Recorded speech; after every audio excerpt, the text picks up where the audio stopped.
Hello and welcome all. Now today's topic is demand forecasting.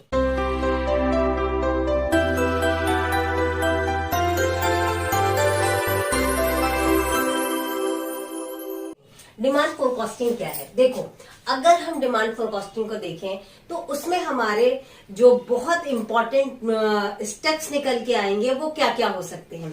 एक तो ये निकल के आएगा कि डिमांड फोरकास्टिंग फ्यूचर को एस्टिमेट करना है। ये तो सबसे पहली बात है, क्लियर हो रही है। फोरकास्टिंग मतलब कोई एक एस्टिमेशन करना फ्यूचर का। तो वो एस्टिमेशन हमारा गैसवर्क नहीं होगा, वो हमारा कुछ ऐसे प्रेजेंट इवेंट को लेके होगा जो कि फैक्ट्स को डिफाइन करता होगा और वो फ्यूचर के एस्टिमेशन को बताएगा। और ये जो एस्टिमेशन हम करेंगे, ये एस्टिमेशन हम एक आर्टिस्टिक और साइंटिफिक वैल्यू में करेंगे जो कि प्रोबेबल डिमांड को प्रिडिक्ट करता हो। और साथ ही साथ यहाँ पे जो एस्टिमेशन है ना, ये एस्टिमेशन हमेशा एक एनालिसिस को करके करेंगे, ये कभी भी गेसवर्क पे नहीं होगा ना। इसकी हम मीनिंग देखते हैं। Demand forecasting is an art and science of predicting of probable demand in advance, है ना। हम एनालिसिस करते हैं तो एडवांस में मेजरमेंट करना, ठीक। It is estimating demand scientifically and objectively. Mark the point, scientifically and objectively on the basis of certain event and fact, review of event, है ना। जो भी हमारा इवेंट और फैक्ट हो रहा है उसके बेसिस पे इवेंट को रिव्यू करना, किसके लिए? फोरकास्टिंग के लिए, एस्टिमेशन के लिए, ठीक। डिमांड फोरकास्टिंग का दूसरा नाम डिमांड एस्टिमेशन से भी आ सकता है। Okay, types of demand forecasting. Types of demand forecasting क्या होगा? एक तो हमारा शॉर्ट रन को लेके हो जाएगा, एक लॉन्ग रन को लेके हो जाएगा। शॉर्ट रन में क्या आएगा कि वो आइडियाज लेने जो कि हमारे अप टू 1 ईयर तक इम्प्लीमेंट होते हो, ठीक है। 1 ईयर तक के लिए हम उसका प्रेडिक्शन करके, उसकी फोरकास्टिंग करके उसका एस्टिमेशन करते हो, ठीक। तो ऐसे एनालिसिस को हम कहेंगे शॉर्ट रन डिमांड फोरकास्टिंग। लेकिन जो कोई भी future demand, future ideas, future estimation, future forecasting होगी, अगर वो अप टू 20 ईयर है, यानी 1 साल से लेके 20 साल तक के लिए किया जा रहा है, तो वो हमारा लॉन्ग रन डिमांड फोरकास्टिंग होगा। एक क्विक स्क्रीनशॉट ले लो, मैं विद इन अ सेकेंड आती हूं तुम लोगों को आगे के पोर्शन को पढ़ाने के लिए। Method of demand forecasting. Method of demand forecasting हमारा 2 तरीके से हो सकता है। एक तो हमारा सर्वे मेथड और दूसरा हमारा स्टैटिकल मेथड।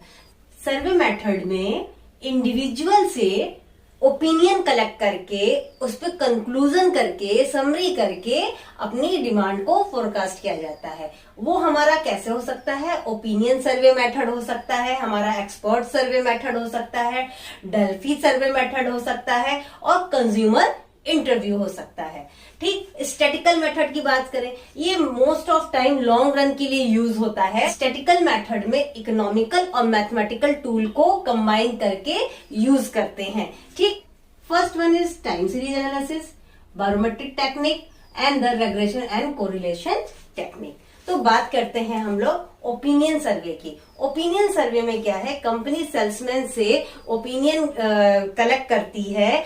क्यों सेल्समैन से कलेक्ट करती है? इसलिए करती है क्योंकि सेल्समैन ही डायरेक्टली कंज्यूमर से कनेक्ट होता है, उसे पता होता है ग्राउंड लेवल पे कंज्यूमर को क्या चाहिए, क्या नहीं चाहिए। हाँ, ऐसा हो सकता है कि जो एक सेल्समैन है वो दूसरे सेल्समैन से डिफर ओपिनियन लेके आए, तो क्या होगा यहाँ पे? टॉप एग्जीक्यूटिव मैनेजमेंट जो होगा वो सारे ओपिनियन को कलेक्ट करके उसको एग्जीक्यूट करेगी, उसको एक समरी बनाएगी, देन उसके ऊपर कंक्लूजन करके एक फोरकास्टिंग एस्टिमेशन को बनाती है। एक्सपर्ट सर्वे। एक्सपर्ट सर्वे बहुत कुछ ओपिनियन सर्वे से मिलता जुलता होता है, लेकिन एक्सपर्ट सर्वे किसी सेल्समैन या कस्टमर से नहीं लिया जाता ओपिनियन। यहाँ पे ओपिनियन हमारा डिस्ट्रीब्यूटर से ले सकते हैं या फिर किसी एक्सपर्ट से ले सकते हैं। एक्सपर्ट सर्वे में उसी डेटा पे एनालिसिस करते हैं और एक समरी बनाते हैं और उसके ऊपर फिर कंपनी अपना जो है डिमांड फोरकास्टिंग करती है। Then the Delphi method. Okay, इसमें एक पैनल बनता है, यहाँ पे जो पैनल होता है ये इन और आउटसाइड दोनों मेंबर हो सकते हैं फर्म के, ठीक। और यहाँ पे हर एक इंडिविजुअल के जो दिए हुए ओपिनियन है उसको सीक्रेट रखा जाता है, पर्सनल रखा जाता है। देन उनके बेसिस पे उस पे एनालिसिस होती है, समरी बनाई जाती है और फिर डिमांड एस्टिमेशन किया जाता है। कस्टमर इंटरव्यू, कस्टमर इंटरव्यू में डायरेक्ट फर्म जो है वो कस्टमर को इंटरव्यू करती है और डायरेक्ट उनसे अपने डेटा को कलेक्ट करके उस पे एक एनालिसिस बना के समरी करके डिमांड फोरकास्टिंग करती है। Is that clear? Okay.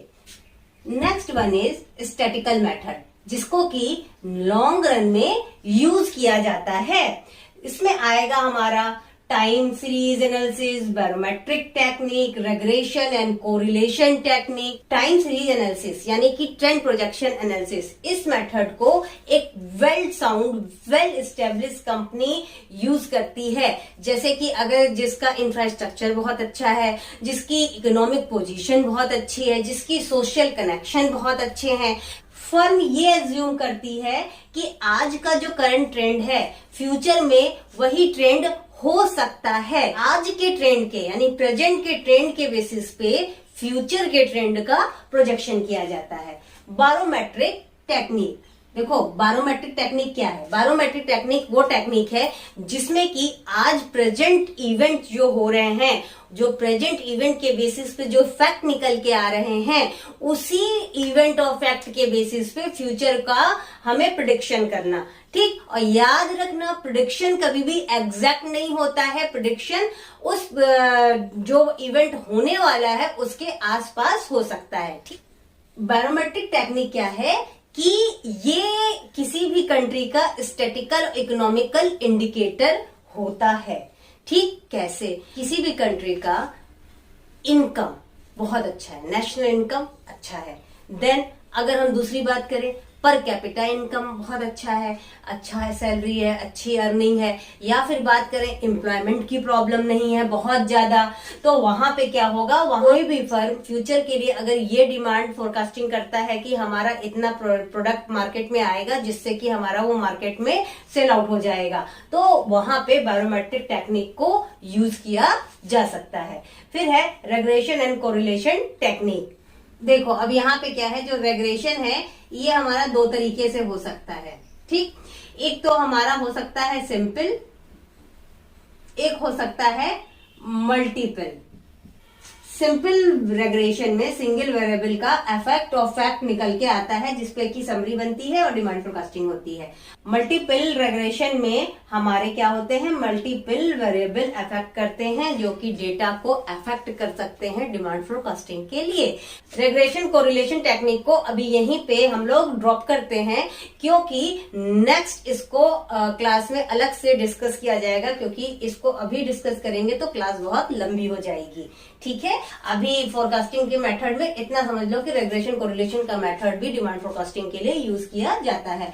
Factors influencing demand forecasting, यहाँ डीएफ आपका डिमांड फोरकास्टिंग है, ठीक है। अब बात करते हैं कि क्या क्या फैक्टर डिमांड फोरकास्टिंग को अफेक्ट कर सकते हैं। टाइप्स ऑफ गुड्स, गुड्स के क्या टाइप है, वो कंज्यूमर गुड्स रिलेटेड है या प्रोड्यूसर गुड्स रिलेटेड है, वो कॉम्प्लीमेंट्री गुड्स है, वो सप्लीमेंट्री गुड्स है, वो किस टाइप्स ऑफ गुड्स में आता है, ठीक है। वो उस तरीके से डिमांड फोरकास्टिंग को सेट किया जाएगा। कंपटीशन लेवल, आपका कंपटीशन का लेवल क्या है, फर्म का मार्केट में कंपटीशन का लेवल क्या है, वो मार्केट में ओलिगोपोली में आएगा, मोनोपोली में आएगा, इम्परफेक्ट में आएगा, किस कंपटीशन के लेवल में आएगा, ये भी डिमांड फोरकास्टिंग को अफेक्ट करता है। Then the price of goods, price of goods क्यों अफेक्ट करता है, फर्म है, प्रोड्यूसर है, वो ये बात का ध्यान रखती है कि इलास्टिसिटी को अभी हम लोग ने पढ़ा था, है ना, इलास्टिसिटी पढ़ा था, ग्रेटर देन है, लेस देन है। अगर हमारा जो प्राइस है थोड़ा सा भी चेंज होता है तो क्या है, उसका डिमांड पे बहुत ज्यादा असर नहीं आ रहा है, तो वहां पे कंपनी प्राइस को सेट कर सकती है ना। क्यों? क्योंकि उसे मालूम है कि हम यहाँ पे प्राइस अगर एक दो रुपए बढ़ा के भी करेंगे तो डिमांड पे बहुत ज्यादा फर्क नहीं पड़ेगा। लेकिन अगर इलास्टिसिटी वहां पे ज्यादा है, यानी कि थोड़ा सा भी फर्क पड़ जा रहा है, हमारी प्राइस 5 रुपए बढ़ रही है तो डिमांड 10 यूनिट कम हो जा रहा है, तो अब क्या हुआ कि ये भाई हमारा ज्यादा इलास्टिक डिमांड में आ जा रहा है ना। तो हमारा जो है डिमांड का एनालिसिस, फोरकास्टिंग हमारी इलास्टिसिटी ऑफ डिमांड पे बहुत ज्यादा डिपेंड कर जाती है। इकोनॉमिक पॉइंट ऑफ व्यू, अभी हम लोग ने बैरोमेट्रिक टेक्निक में पढ़ा था कि कोई भी कंट्री अगर फाइनेंशियली साउंड है, कोई भी कंज्यूमर अगर फाइनेंशियली साउंड है, एम्प्लॉयमेंट की ज्यादा प्रॉब्लम नहीं है, तो वहां पे वो बहुत इजीली फर्म जो है क्या करेगी कि फ्यूचर का प्रोडिक्शन कर सकती है कि कंज्यूमर इस तरीके से आज डिमांड कर रहा है, आज उसका ये ट्रेंड है, तो आगे आने वाले समय में भी ऐसा ट्रेंड हो सकता है। टेक्नोलॉजी यूज, प्रोड्यूसर क्या टेक्नोलॉजी यूज कर रहा है। अब प्रोड्यूसर अपडेटेड टेक्नोलॉजी यूज करेगा तो उसका कॉस्ट ऑफ प्रोडक्शन भी कम होगा, टाइम कंजम्पशन भी कम होगा, और मार्केट में एक अच्छा जो ट्रेंडी प्रोडक्ट चल रहा है उस तरीके से वो प्रोडक्ट निकल के आएगा। तो क्या है कि टेक्नोलॉजी का भी यूज हमारे डिमांड फोरकास्टिंग पे आता है।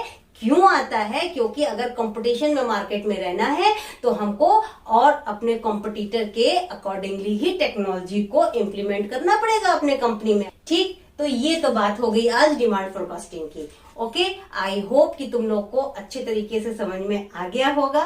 All the best, take care and don't forget to like share subscribe my channel, that is the किसिका स्टडीज।